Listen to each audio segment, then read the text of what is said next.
Are you working or planning to work in Germany? Then you must watch this video till the end, because in this video I will give you 40 words which are used in the office. And learning these words will help you understand what your colleagues are saying and help you communicate better in the workplace. So let's not waste any time and let's get started. So let's take a look at the 40 most commonly used words in the office. So the first most important word is the pause, which means break.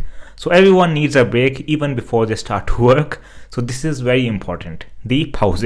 The next word is das Büro, which means office, das Büro. After that we have der Arbeitsplatz, which is your workplace, der Arbeitsplatz. This can be your desk, and in some cases it can also mean your office. After that we have der Arbeitgeber. This is your employer or the company for which you are working, der Arbeitgeber. So Arbeitgeber can be translated literally as the one who gives work. The next word is der Arbeitnehmer, which is the employee, der Arbeitnehmer. And the literal translation for this will be the one who takes work. After that we have die Vorstellung, which means introduction, die Vorstellung. So this is also very important, because when you are in meetings with someone who you don't know, then in the start they will do a short introduction. So you should always have a short introduction prepared. For example, what you studied, how long you have been with the company, and what your tasks are. After that we have der Lebenslauf,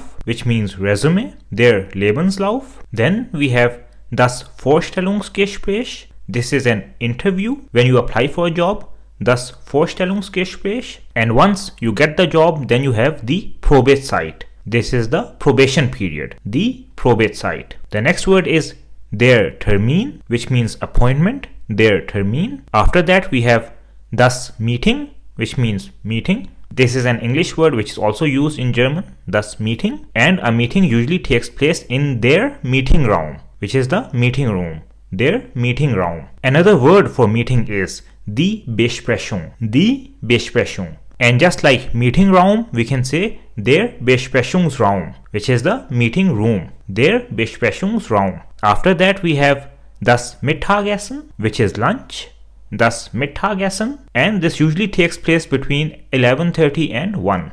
And a common phrase which you might have come across during this time is Mahlzeit. This is a greeting which is usually said at lunchtime, Mahlzeit. After that we have die Kantine, which is canteen, the Kantine. And once you have had lunch, then it is very important that you have their Kaffee, which is coffee, their Kaffee. Another important thing to always keep with you is der Arbeitsausweis. This is your employee card, der Arbeitsausweis. And the most important word is das Gehalt, which means salary, das Gehalt. After that we have die Stelle, which means position. So for example, if you have a software developer position, then you can say I have a software entwickler Stelle. So die Stelle. Now let's take a look at the different equipment that you will find in the office. So the first is der Bildschirm, which is monitor, der Bildschirm. Then we have die Tastatur, which is keyboard, die Tastatur. After that we have die Maus, which is the mouse, the mouse. Then if you get a mobile phone from your company, then it is called das Diensthandy, work mobile, das Diensthandy. And if you also have a car from your company, then it is called der Dienstwagen, which is the office car, der Dienstwagen. A business trip or work trip is called die Dienstreise, the Dienstreise. Then we have the Arbeitszeit, which is work hours, the Arbeitszeit.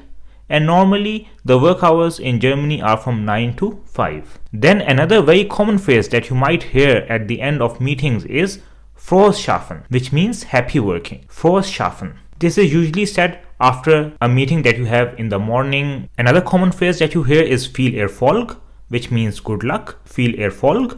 So if your boss has explained to you your task, then he can say at the end viel Erfolg. After that we have die Datei. This is the file which you have on the computer, die Datei. This can be a Word file, a PDF, any file that you have on the computer is called die Datei. Now before you start with a task, you first do the Konzeptarbeit. This is the concept work of how you will approach this task, the Konzeptarbeit. The implementation of the task is called the Umsetzung, which is implementation, the Umsetzung. The department in German is called die Abteilung, and the department head is called der Abteilungsleiter or die Abteilungsleiterin if she is a female. Colleagues in German are called die Kollegen. Then we have die Personalabteilung. This is the HR department, the Personalabteilung. And if someday you are sick and cannot come to work, then you have to send in the Krankenmeldung, which is a sick note, the Krankenmeldung. Then you have die Überstunden, which is overtime, die Überstunden. And the last word, which is also very important, is der Urlaub, which means holidays, der Urlaub. And you will hear this word a lot together with Pause in the office conversations. So these are the most common words which are used in the office, and now as you know them, you can also go and take part in office conversations and understand what is being talked about. So how many of these words did you already know? Please let me know in the comments below. If you want to learn the German grammar, then I have an A1 playlist where I have made videos explaining German grammar concepts in the most simplest terms. Go and check it out right now. Thank you very much for your time and see you in the next video.